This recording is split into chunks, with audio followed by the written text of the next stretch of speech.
Assalamualaikum warahmatullahi wabarakatuh. Waalaikumsalam warahmatullahi wabarakatuh. Bismillahirrahmanirrahim. Alhamdulillahi rabbil alamin. Wal aqibatu lil muttaqin. Wala udwana illa 'alal zalimin. والصلاة والسلام على أشرف الأنبياء والمرسلين سيدنا ومولانا محمد وعلى آله وأصحابه المجاهدين الطاهرين أما بعد. Saudara-saudara kaum muslimin rahimakumullah, setiap kita muslim di dalam kehidupan ini selalu ingin dicintai oleh Allah Subhanahu wa ta'ala. Dan tidak seorang pun di antara kita yang hidup ingin dimurkai oleh Allah Subhanahu wa ta'ala. Jangankan lagi dimurkai Allah, dimarahi tetangga saja kita kadang-kadang sudah merasa tidak enak. Padahal bagaimanapun, kalau sekadar dimarahi tetangga, kita masih bisa menghindar, pergi atau pindah ke tempat lain. Tahun depan kita kembali lagi, barangkali sudah bisa berdamai. Tapi jikalau Allah yang murka kepada kita, padahal alam ini adalah miliknya belaka, rasanya kemana lagi langit tempat kita bernaung, dan kemana lagi bumi tempat kita berpijak. Setiap orang ingin dicintai Allah, tapi tidak setiap orang mau melakukan perbuatan-perbuatan yang kalau dikerjakannya Allah akan cinta kepadanya. Dan setiap orang tidak ingin dimurkai Allah, tapi orang kadang-kadang tanpa sadar melakukan perbuatan-perbuatan yang justru dimurkai oleh Allah Subhanahu wa ta'ala. Pada pertemuan kali ini ingin saya sampaikan kepada hadirin satu hadis qudsi di mana Allah Subhanahu wa ta'ala berfirman melalui lisan Nabi besar Muhammad sallallahu alaihi wasallam, "Uhibbu thalathan wa hubbi li thalathin ashad." Aku cinta, kata Allah, kepada 3 macam golongan manusia, tapi aku lebih cinta lagi kepada yang 3 macam lagi. Jadi ada yang sekedar dicintai Allah, ada yang lebih lagi dicintai oleh Allah Subhanahu wa ta'ala. Siapa mereka? Mari kita ikuti satu persatu isi daripada hadis qudsi ini. Yang pertama, uhibbu ahlas sakha. Aku cinta, kata Allah, kepada orang-orang yang pemurah. Aku cinta kepada orang-orang yang ringan tangan, mempunyai kepekaan sosial yang tinggi, gemar menolong orang yang memang memerlukan pertolongan. Aku cinta kepada orang-orang yang semacam itu. Saudara-saudara kaum muslimin rahimakumullah, di zaman sekarang ini, seiring dengan makin tajamnya persaingan hidup, makin tingginya tensi ekonomi,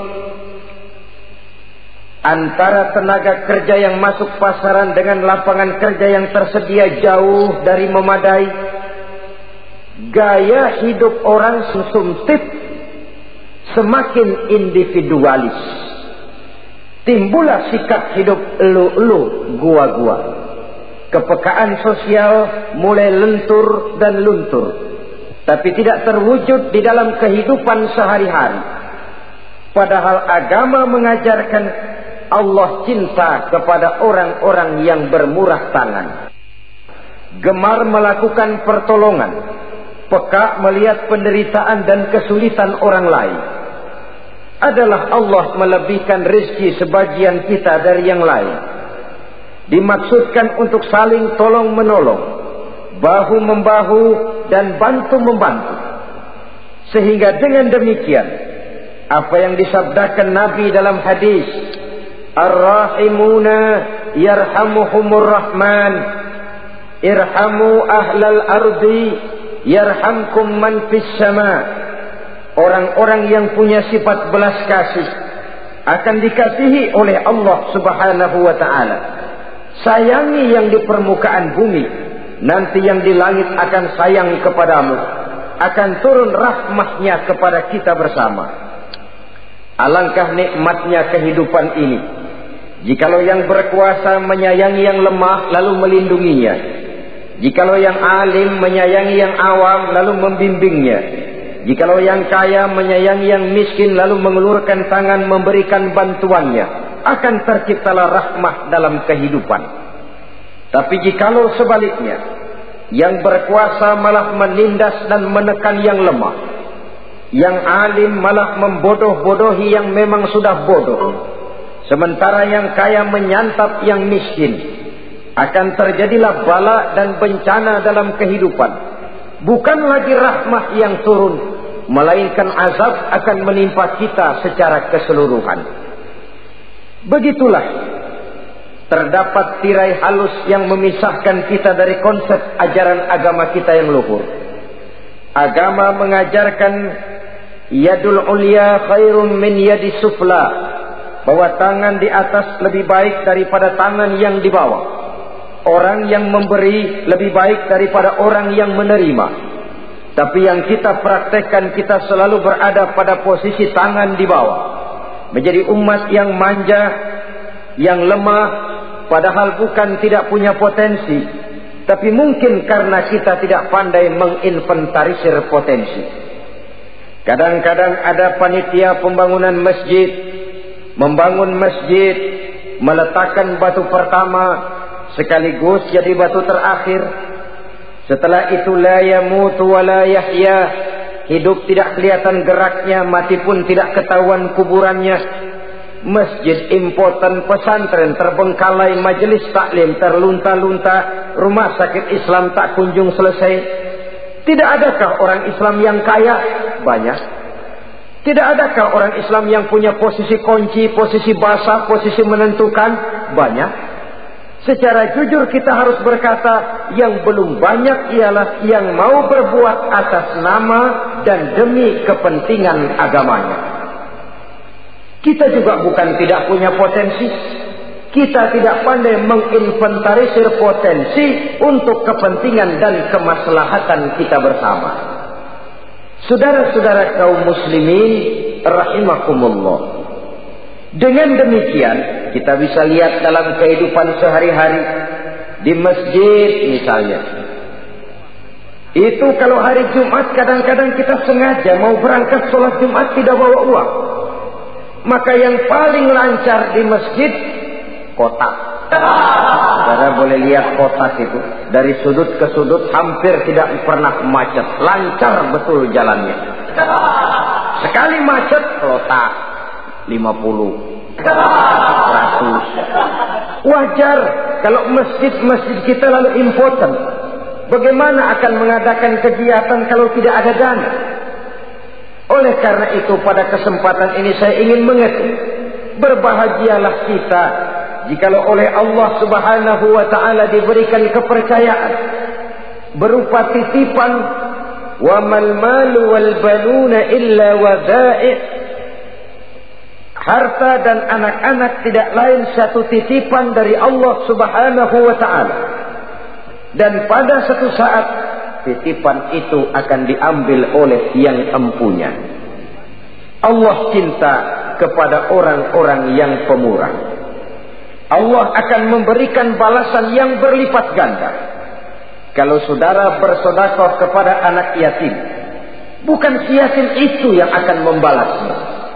Kalau saudara membantu pembangunan masjid, bukan panitia masjid yang akan memberikan ganjarannya. Kalau saudara membangun pondok pesantren, bukan kiai yang punya pesantren yang akan memberikan balasannya.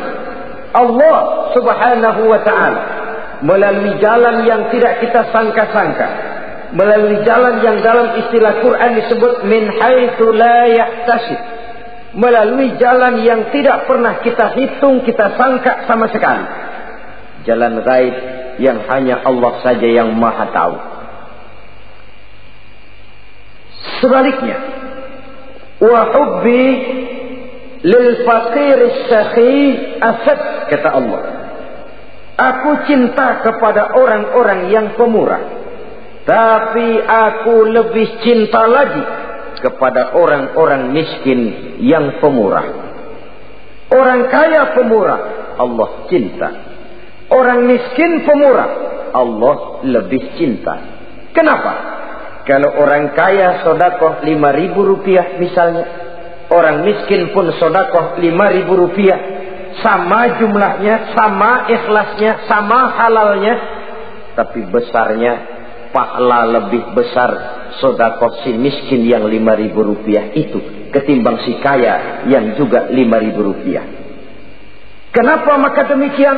Oh, buat orang kaya uang 5.000 apalah artinya.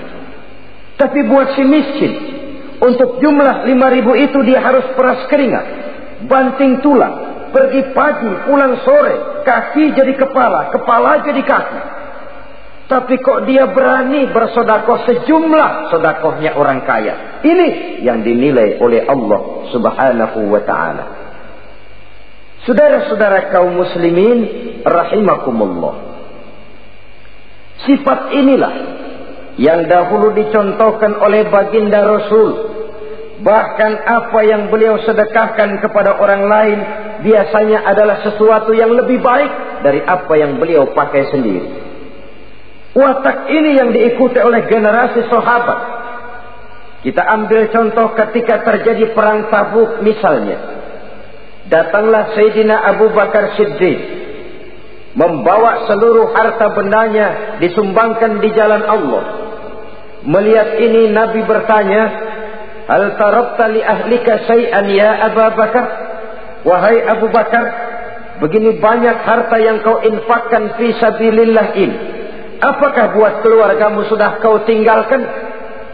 Sayyidina Abu Bakar dengan tegak menjawab, taraktu lahumullaha wa rasulahu. Sudah, saya tinggalkan mereka Allah dan Rasulnya. Saya tinggalkan mereka keyakinan, akidah, iman, bahwa kalau kami menolong Allah, menolong agama, Allah akan menolong kami. Bahwa kami tidak akan jadi melarat karena memperjuangkan agama. Bahwa kami tidak akan jatuh miskin kalau harta ini kami belanjakan di jalan Allah. Kami tinggalkan keyakinan itu kepada anak-anak dan istri di rumah. Sementara harta yang ada seluruhnya kami bawa kemari. Keyakinan yang dimiliki oleh Sayyidina Abu Bakar Siddiq di zaman sekarang ini sudah merupakan keyakinan yang sangat langka. Kita belum yakin benar akan kebenaran janji Allah, sehingga dengan demikian timbullah keraguan-raguan. Apa iya kalau saya belanjakan uang ini di jalan Allah akan ada balasannya? Apa iya kalau uang ini saya gunakan untuk melaksanakan ibadah akan datang balasannya? Padahal dalam hadis kursi Allah menjanjikan, ana inda zanni abdi bi. Aku ini, kata Allah, bagaimana menurut persangkaan hambaku saja kepadaku. Kalau dia sangka baik, insya Allah baik datangnya. Kalau dia sangka tidak, aku bagaimana menurut sangka hambaku kepadaku. Itulah sebabnya dalam segala hal kita harus husnuzan, berbaik sangka kepada Allah Subhanahu wa ta'ala. Saudara-saudara kaum muslimin rahimakumullah, inilah golongan pertama kekasih Allah, orang-orang yang dicintai Allah, orang-orang yang pemurah, yang sadar bahwa harta hanya sekadar titipan dari Allah Subhanahu wa ta'ala. Dan harta menurut Nabi, apabila sudah kita belanjakan di jalan Allah, dia akan berkata, pertama, kuntu qalilatan fakassartani, jumlahku sebenarnya sedikit, tapi lantaran engkau sedekahkan aku, engkau belanjakan aku di jalan Allah, maka jumlahku jadi banyak. Kau sedekah 1000, dibalas 7000, dikali 10, dikali 100, masih ditambah wallahu yudha'ifu liman yasha. Allah melipat gandakan pahala kebajikan dari orang-orang yang dikehendakinya. Yang kedua, harta itu akan bicara lagi. Kuntu faniyatan fa'abqaitani. Aku ini sebenarnya fana, tidak kekal, berubah, relatif dan temporer, sirna oleh pergeseran masa dan pertukaran waktu. Tapi lantaran engkau sedekahkan aku, engkau belanjakan aku di jalan Allah, maka nilaiku jadi kekal, akan mendampingi engkau sampai di hadratullah azza wa jalla di akhirat nanti. Jadi harta yang kita tumpuk-tumpuk, yang kita sangka akan mengekalkan kita sampai tidak akan miskin 7 keturunan, dengan segala macam cara kita tempuh, dia bukan harta yang kekal. Yang kekal yang kita belanjakan di jalan Allah subhanahu wa ta'ala. Itu milik kita yang benar-benar akan kita nikmati. Yang ketiga, harta itu akan berkata lagi, kunta harisi fal'ana sirtu harisaka.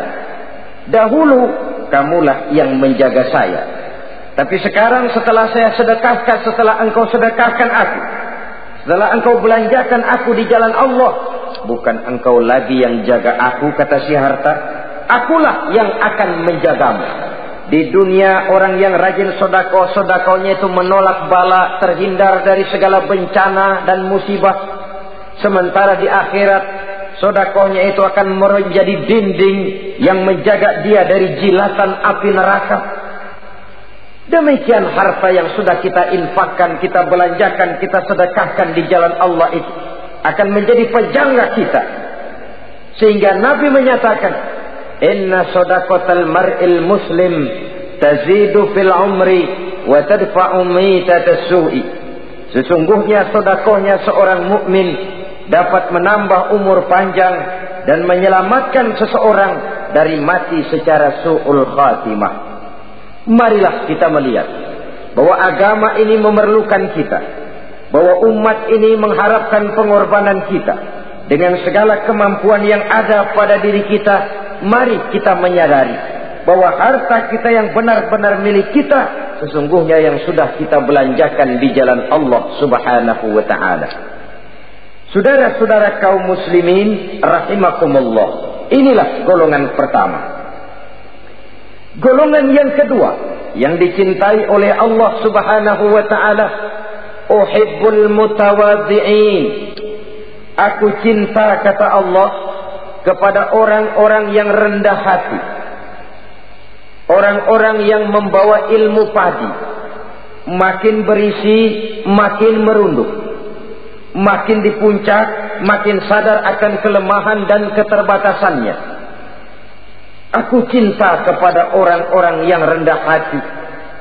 Adalah satu sifat dari Rasulullah sallallahu alaihi wasallam yang diriwayatkan oleh Imam Abu Ja'far Al-Barzanji misalnya dalam rawi Barzanjinya, wa kana sallallahu alaihi wasallam syadidal haya'i wat tawadhu. Adalah Rasulullah sallallahu alaihi wasallam seorang yang sangat pemalu dan sangat rendah hati. Tawadhu, tidak melonjak menjadi angkuh dan sombong.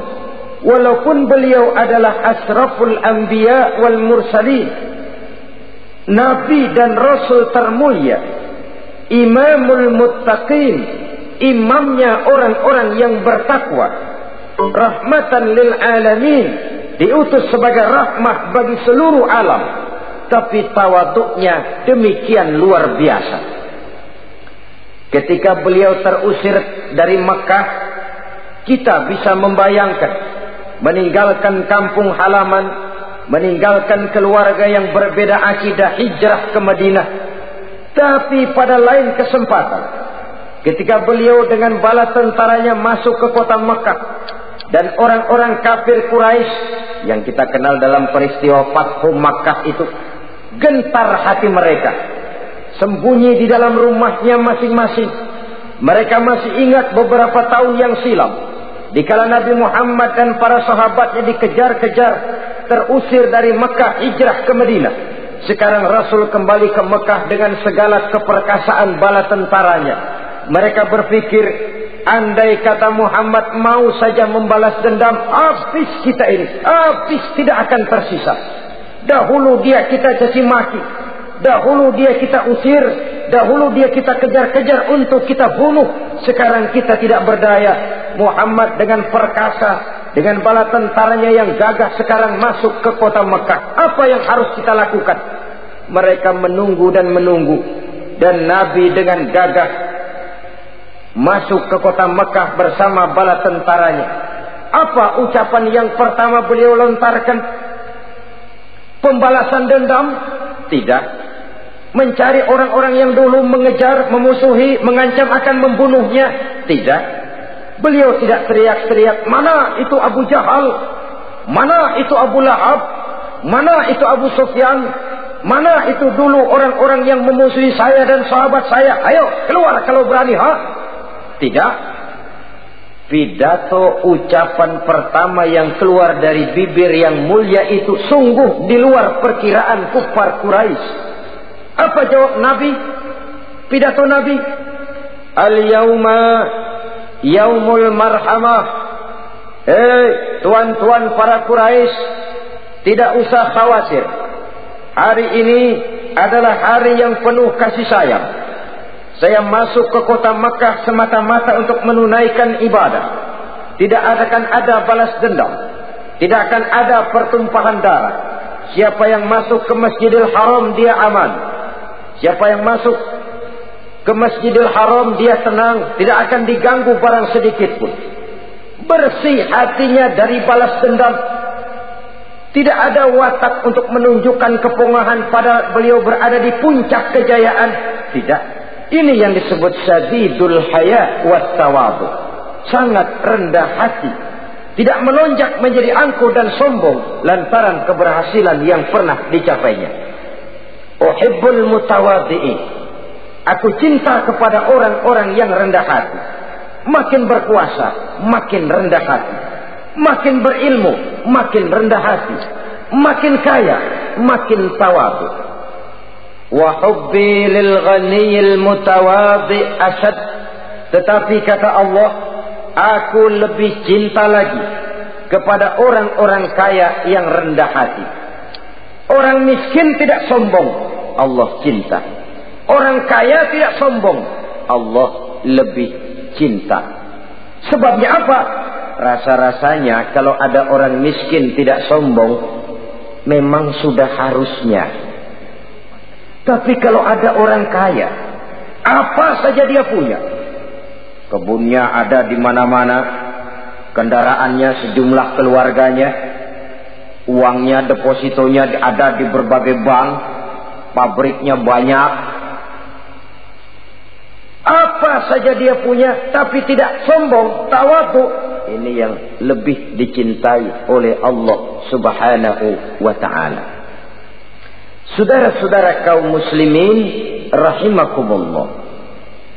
Oleh karenanya hadis qudsi ini menanamkan kesadaran kepada kita bersama bahwa yang pantas untuk sombong hakikatnya cuma Allah saja. Itu sebabnya salah satu asmaul husna Allah disebut al-mutakabbir. Kalau Allah sombong, wajar, karena memang tidak ada Tuhan lain selain Allah. Alam dan seluruh isinya adalah miliknya belaka. Tidak ada satupun yang bisa mengklaim. Al-mutakabbir huwallah. Yang pantas sombong hanya Allah Subhanahu wa ta'ala. Saudara-saudara kaum muslimin rahimakumullah. Yang ketiga, orang yang dicintai oleh Allah Subhanahu wa ta'ala, uhibbut taibin. Aku cinta kepada orang-orang yang bertaubat. Kepada orang-orang yang apabila berbuat kesalahan, dia segera sadar. Dijadikannya kesalahan itu sebagai satu pelajaran untuk tidak diulanginya lagi pada masa yang akan datang. Adalah lebih baik kita mulai dari kertas yang kelabu, hitam sekalipun. kalau akhirnya akan menjadi lembaran-lembaran yang putih. Ketimbang kita mulai dengan lembaran yang putih, kalau akan ditutup dengan lembaran-lembaran hitam, noda yang tidak berhapus. Allah Subhanahu wa ta'ala Maha Pengampun, Pengasih dan Penyayang. Ia akan memaafkan segala perbuatan yang bersifat salah dari hamba-hambanya, asalkan tidak diulanginya lagi. Manusialah yang sering kejam, membiarkan dirinya larut dan hanyut diseret arus dosa. Ia sadar itu satu kesalahan, tapi tidak berupaya untuk menyelamatkan dirinya sendiri. Apakah itu berupa yang namanya judi, minuman keras, menipu orang lain, durhaka kepada kedua orang tua, jahat kepada tetangga, suka memfitnah orang lain. Dibiarkan dirinya hanyut di dalam lembah dosa tanpa upaya penyelamatan sama sekali. Atau kadang-kadang mengulur waktu. Nanti saja sudah tua-tuaan taubatnya. Padahal waktu tidak pernah main-main. Uhibbut taibin, aku cinta kepada orang-orang yang mau bertaubat. Wa hubbi lisyabit taib asyad, tapi aku lebih cinta lagi kepada orang-orang muda yang mau bertaubat. Apabila orang tua bertaubat, Allah cinta. Anak muda bertaubat, Allah lebih cinta.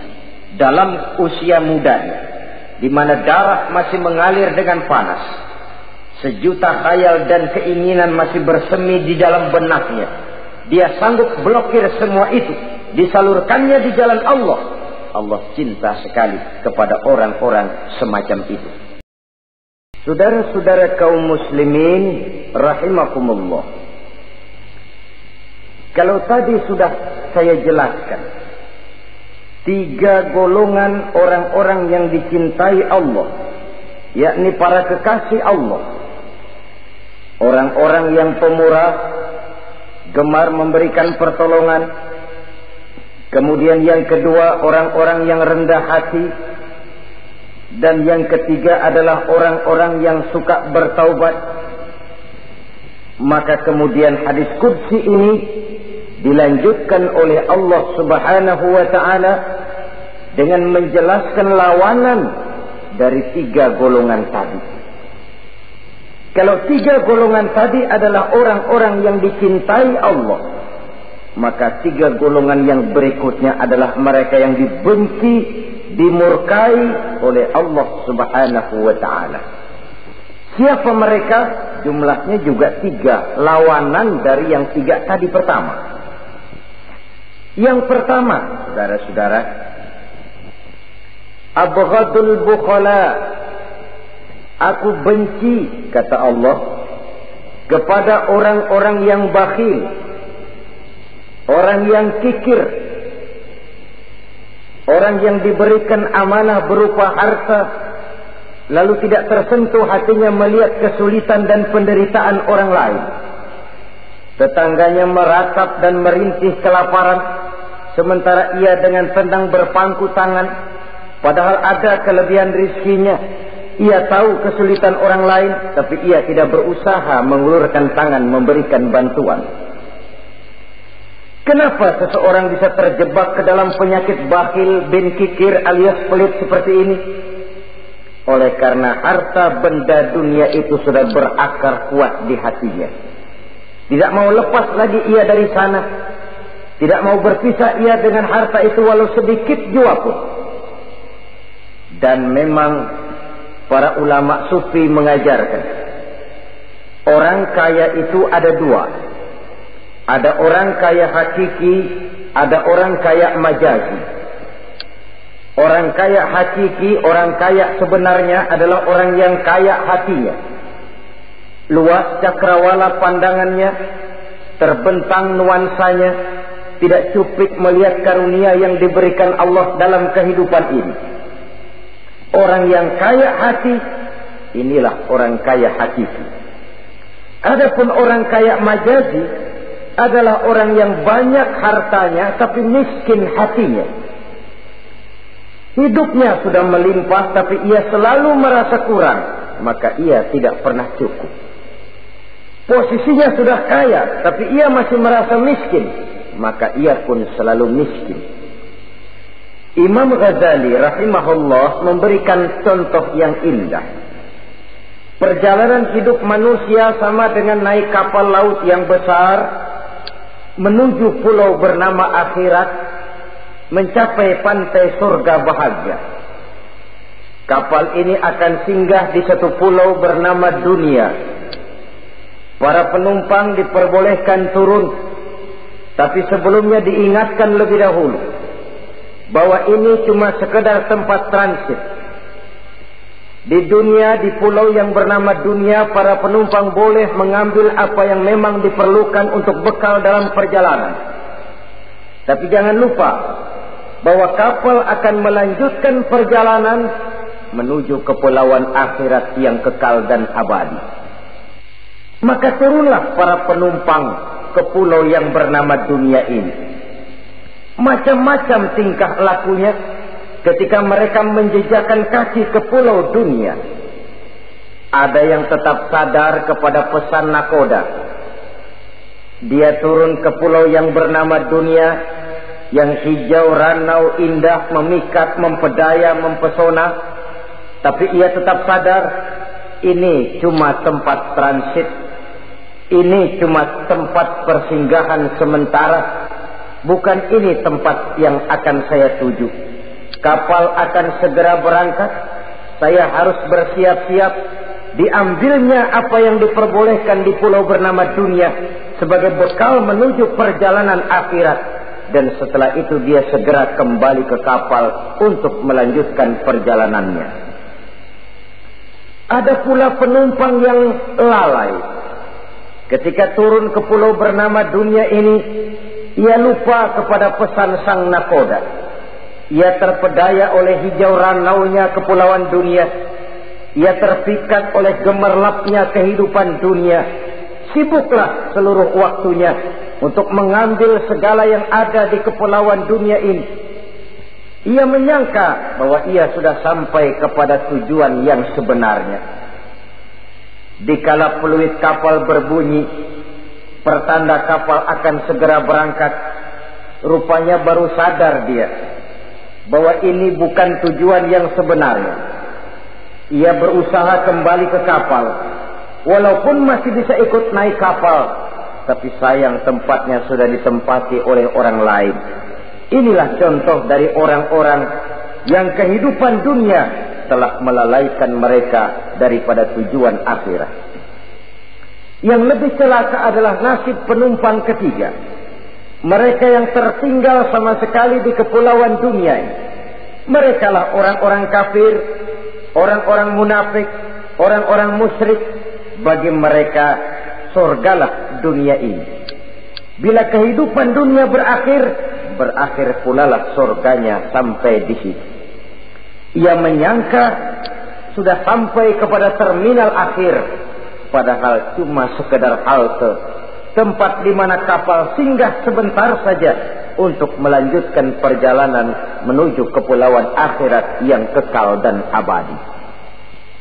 Saudara-saudara kaum muslimin rahimakumullah, orang-orang yang sadar bahwa dunia cuma sekedar satu tempat transit, maka kesadaran itu menggugah dia kepada keyakinan terhadap kalimat inna lillahi wa inna ilaihi raji'un. Segalanya datang dari Allah, segalanya akan kembali kepada Allah. Tidak ada yang dibawanya saat ia terlahir ke alam dunia ini, dan tidak akan ada yang dibawanya kembali saat ia keluar meninggalkan alam dunia ini, kecuali iman dan amal soleh yang dikerjakannya di dalam kehidupan kita. Bukan bakhil yang menyebabkan orang cepat jadi kaya. Bukan pemurah yang menyebabkan orang jatuh miskin dan bangkrut. Tetapi kesadaran bahwa segalanya datang dari Allah, segalanya akan kembali kepada Allah, akan membuat kita walaupun memiliki harta dan benda, tapi ia tidak berurat dan berakar di dalam hati. Abghadul bukhala, kata Allah, aku benci kepada orang-orang yang bakhil. Kadang-kadang jangankan untuk orang lain, untuk kepentingan agama, dirinya sendiri saja tidak bisa menikmati kekayaannya.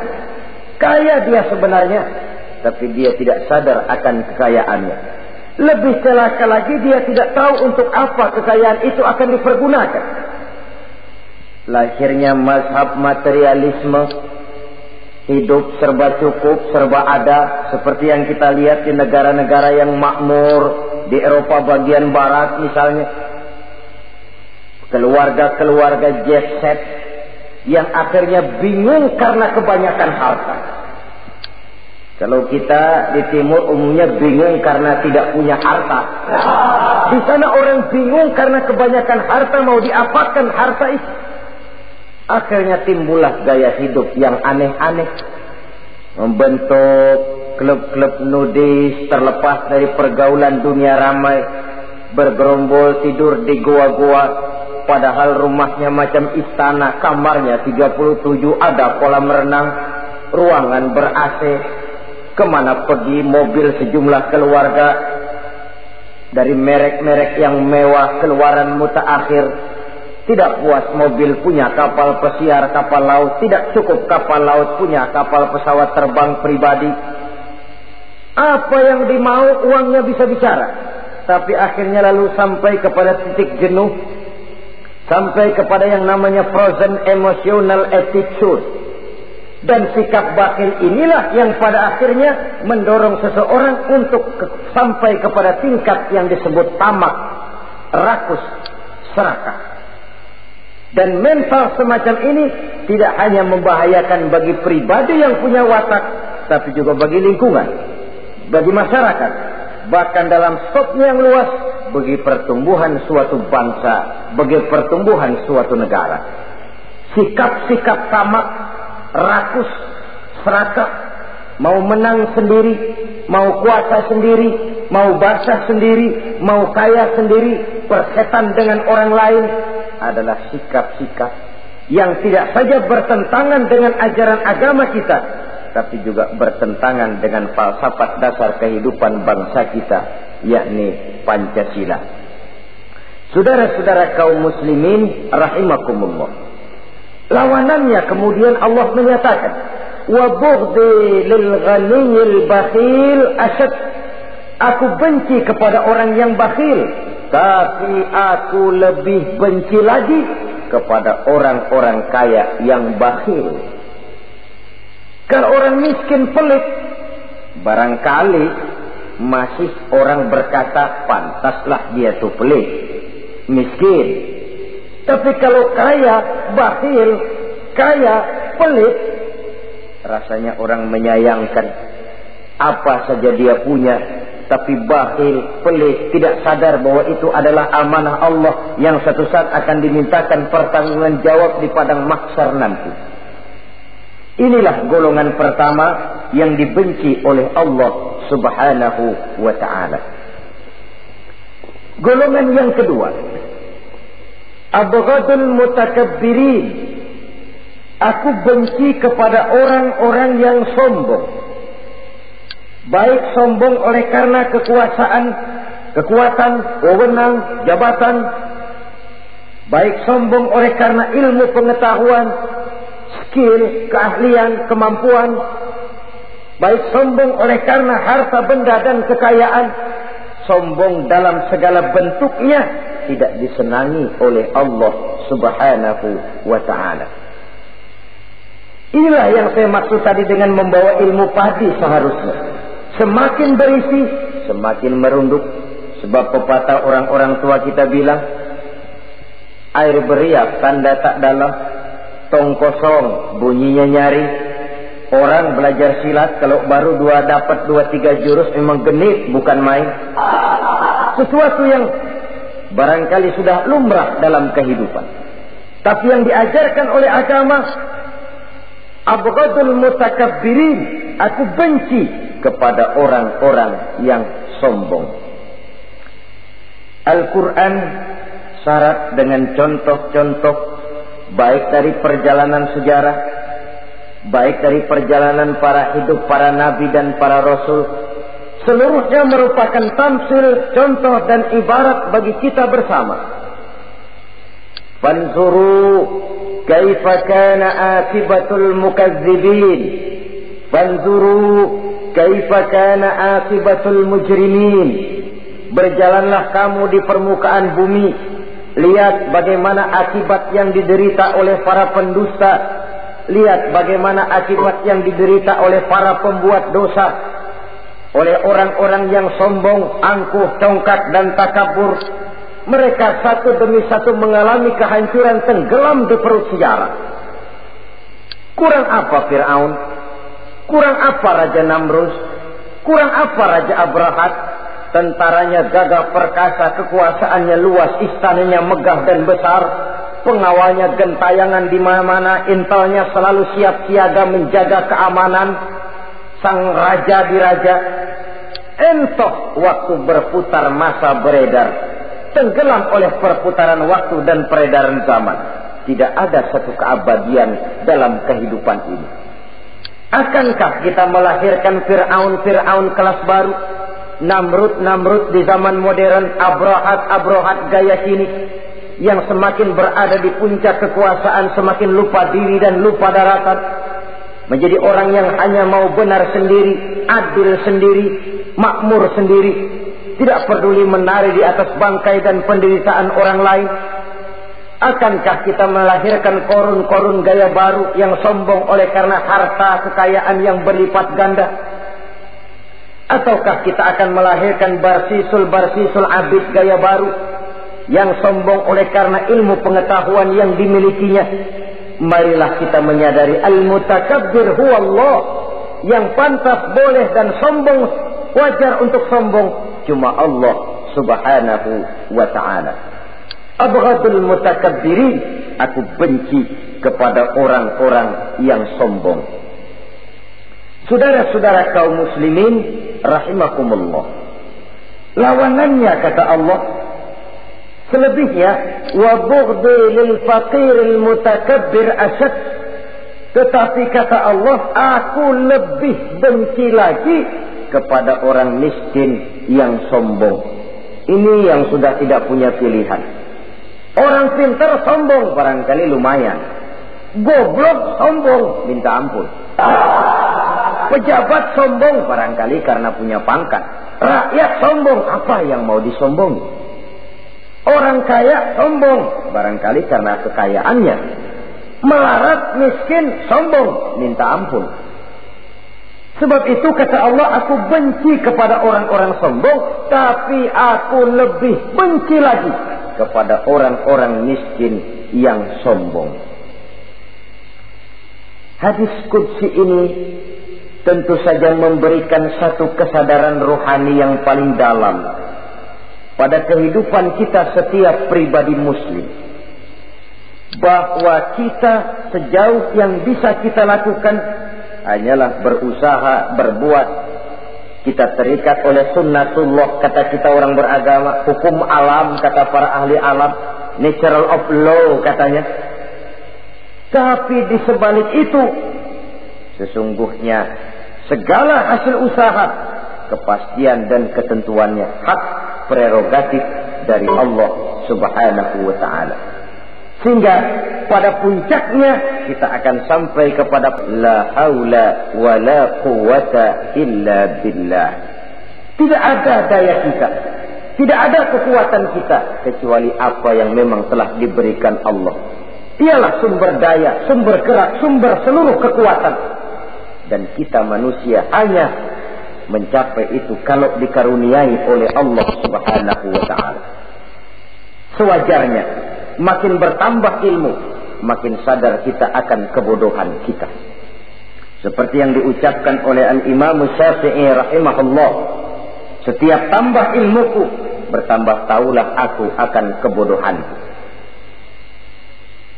Sewajarnya, semakin bertambah harta kita, semakin sadar kita akan kemiskinan kita. Semakin bertambah tinggi pangkat dan jabatan kita, semakin sadar kita dari mana kita datang, kemana kita akan pulang, dan di mana kita akan berada sekarang.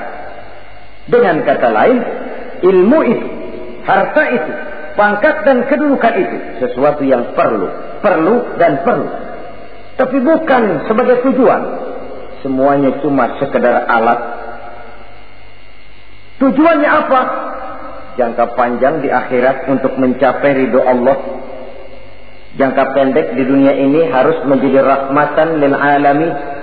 Bagaimana ilmu itu jadi rahmah bagi lingkungan, bagaimana kekuasaan itu jadi rahmah bagi lingkungan, bagaimana harta itu jadi rahmah bagi lingkungan, berfungsi sosial untuk kebersamaan di dalam kehidupan ini. Saudara-saudara kaum muslimin rahimakumullah, inilah golongan kedua yang dimurkai oleh Allah Subhanahu wa ta'ala. Golongan yang ketiga, abghadul fasad, aku benci, kata Allah, kepada orang-orang yang berhati keras, berhati batu, tidak mempan nasihat, baik nasihat itu datang dari Allah, baik nasihat itu datang dari orang lain, baik nasihat itu datang dari dalam dirinya sendiri, atau bernasihat yang dipandangnya, yang dilihatnya dalam segala gerak kehidupan. Satu hari bahkan beberapa sahabat pernah menghadap Rasulullah sallallahu alaihi wasallam. Ya Rasul, jikalau sekarang ini kami nyaris tidak punya problem, artinya semua problem kami tuntas, sedikit kami bingung, Tuanlah tempat kami bertanya. Kami tidak mengerti hukum, Tuan tempat kami meminta fatwa. Kami ingin mendapat petunjuk, kepada Tuan kami mengadu. Tapi nanti kalau suatu saat Tuan telah berangkat meninggalkan kami ya Rasulullah, menghadap Allah Subhanahu wa ta'ala, tinggallah kami hidup tanpa bimbingan Tuan. Kemana lagi kami harus minta nasihat? Baginda Rasul senyum, kemudian beliau menjawab, taraktu lakum nasihataini. Kamu tidak usah khawatir. Kalaupun pada satu saat nanti aku berangkat meninggalkan kamu semua, kembali menghadap Allah Subhanahu wa ta'ala, kamu tidak perlu bingung. Tempat kamu minta nasihat ada, tempat kamu bertanya ada, tempat kamu minta fatwa dan kepastian hukum ada. Taraktu lakum nasihataini. Aku tinggalkan untukmu dua macam nasihat. Pertama, yang aku tinggalkan kepadamu itu nasihat yang pandai bicara. Yang kedua, yang aku tinggalkan kepadamu itu nasihat yang diam saja. Sahabat lalu bertanya, kalau nasihat yang bisa bicara itu apa ya Rasul? Beliau menjawab, Al-Quranul Karim. 6.666 ayat, 30 juz, 114 surah, seluruhnya nasihat bagi umat Islam. Apapun yang akan kau kerjakan, kemanapun kau akan pergi, bertanyalah kepada Al-Quran, minta nasihatnya. Bertanya langsung? Tentu tidak. Bertanya kepada Al-Quran artinya fas'alu ahla zikri in kuntum la ta'lamun. Jikalau kamu memang tidak mengerti, bertanyalah kepada yang mengerti. Yang mengerti Al-Quran tentu tidak lain para ulama, para kiai, para asatiz, guru-guru yang mengasuh kita di majelis ta'lim. Nasihat yang pandai bicara, Al-Quranul Karim. Kemanapun saja kaki akan kita langkahkan, ke arah manapun bumi yang akan kita tuju, mintalah lebih dahulu nasihat Al-Quranul Karim. Usaha apapun yang akan kita lakukan, mintalah nasihat kepadanya. Itu nasihat yang pandai bicara. Lalu sahabat bertanya lagi, kalau nasihat yang diam saja itu apa ya Rasul? Beliau menjawab, nasihat yang diam saja itu maut. Diam saja dia, tidak bicara, tapi pasti datangnya. Dan itu jadi nasihat. Kalau sekarang kau menyolatkan orang lain, apa tidak mungkin besok kau disolatkan orang?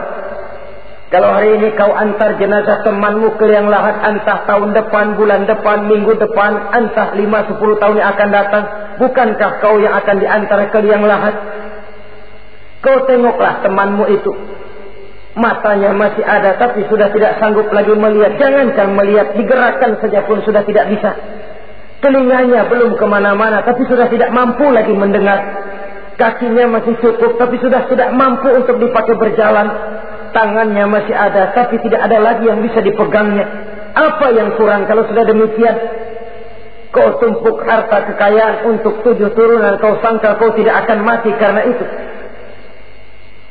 Kau ingin selalu berada di puncak, padahal hidup ini mendaki dan menurun. Ini seluruhnya merupakan nasihat. Orang yang hatinya keras tidak mempan nasihat yang datang dari Allah, Quran dan maut. Nasihat yang datang dari orang lain, kadang-kadang diberikan nasihat, lebih pandai dia berkilah, lebih pandai dia berkelit, lebih pandai dia berjawab. Orang yang memberi nasihat baru bicara 1, dia sudah 10. Nasihat yang datang dari orang lain tidak juga bisa menyentuh hatinya. Atau nasihat yang timbul dari dalam dirinya sendiri. Kulit yang mulai berkerut, uban yang mulai bertabur, gigi yang permisi satu demi satu. Itu kan seluruhnya merupakan nasihat. Tapi orang yang hatinya keras, kasar, istilah kita barangkali sudah kulit badak, muka tembok, kuping kebo, masuk dalam golongan khatamallahu ala qulubihim. Allah sudah tutup cap, Allah stempel hati mereka, tidak masuk lagi nasihat. Na'udzubillah summa na'udzubillah. Beruntung kita kalau oleh Allah ini diberikan hati yang lembut, peka, mudah menerima kebenaran, tidak tertutup terhadap kebenaran. Walaupun kebenarannya itu datang dari seorang budak yang hitam legam. Karena memang agama mengajarkan khuzil hikmata wa la yadurruka min ayyi wi'ain kharajat. Ambillah hikmah, ambillah kebenaran, tidak usah terlalu kau pedulikan dari mana sumbernya. Asal itu merupakan kebenaran, jadikan sebagai nasihat di dalam kehidupan. Saudara-saudara kaum muslimin rahimakumullah. Rugi dan celaka kita kalau sampai diberikan hati yang keras, kasar, masuk dalam qaswatul qalbi, hati yang kasar, keras, tidak mempan nasihat apapun. Kalau kadang-kadang masuk telinga kanan, keluar lagi telinga kiri, tidak pernah singgah di lubuk hatinya walau sebentar sekalipun, tidak pernah transit, atau kalaupun transit seperti air di daun talas, mudah bergoyah ke kiri dan ke kanan. Allah benci kepada orang-orang yang hatinya keras. Selanjutnya, wa bughdhi lisaykhil fasik asyad. Tapi kata Allah, aku lebih benci lagi kepada orang tua yang hatinya keras. Tua-tua keladi katanya, makin tua makin menjadi. Kalau ada anak muda bandel, nakal, setidaknya orang masih punya harapan. Masih ada orang berkata, ya doain aja dah, mudah-mudahan dia makin dewasa, makin lurus jalan hidupnya, makin benar langkahnya, makin sadar rasa keagamaannya. Masih ada ucapan seperti itu. Tapi kalau sudah tua malah makin gila, orang sudah habis harapan. Paling orang bilang, tuh aki-aki udah asar, udah maghrib, udah dekat ke lubang kubur, bedung menggerib masih nyingsot aja di perapatan. Saudara-saudara kaum muslimin, habis rasanya harapan orang. Aku benci kepada orang yang hatinya keras, tapi aku lebih benci lagi kepada orang tua yang berhati keras. Kenakalan remaja dibenci Allah, kenakalan orang-orang tua lebih dibenci oleh Allah Subhanahu wa ta'ala. Saudara-saudara kaum muslimin rahimakumullah, semoga kita termasuk ke dalam golongan orang-orang yang dicintai Allah, para kekasih Allah, dan kita berlindung kepada Allah jangan sampai termasuk ke dalam golongan orang-orang yang dimurkai dan dibencinya. Inilah yang kita bicarakan pada pertemuan kali ini. Terima kasih dan mohon maaf. Wassalamualaikum warahmatullahi wabarakatuh. Waalaikumsalam warahmatullahi wabarakatuh.